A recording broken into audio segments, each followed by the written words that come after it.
tous, j'espère que vous allez bien en ce début d'année.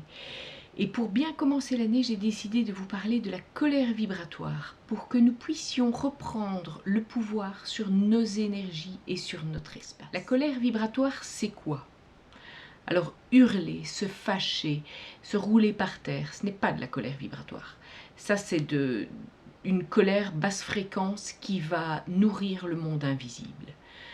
La colère vibratoire, on la ressent à l'intérieur de nous. C'est se fâcher à l'intérieur, mais se fâcher pour exiger, pour réclamer la libération de nos pensées, de notre espace, sur le champ, immédiatement.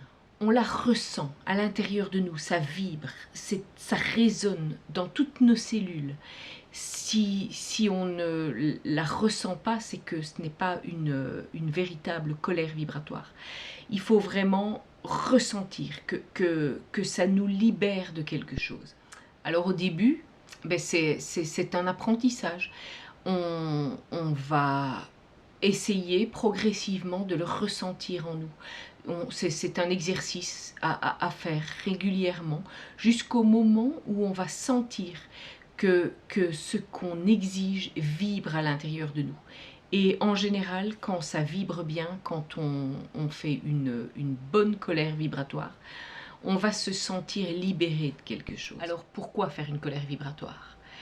Eh bien, par exemple, quand nos nuits sont perturbées, quand nos pensées sont perturbées, quand des choses bloquent dans nos démarches, quand on ressent autour de nous des énergies qui ne nous appartiennent pas, eh bien là, on peut faire une colère vibratoire pour exiger que ces énergies quittent immédiatement notre espace, nos pensées, nos nuits.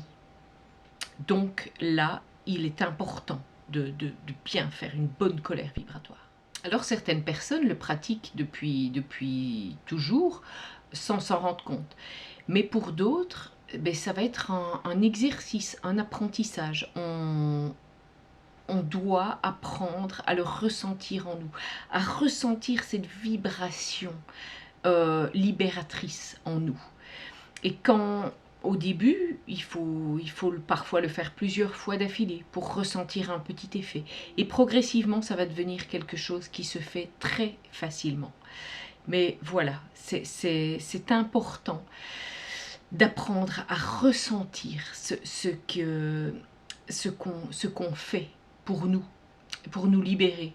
Et quand on apprend à ressentir ce genre de choses, on va apprendre à ressentir énormément d'autres choses en nous.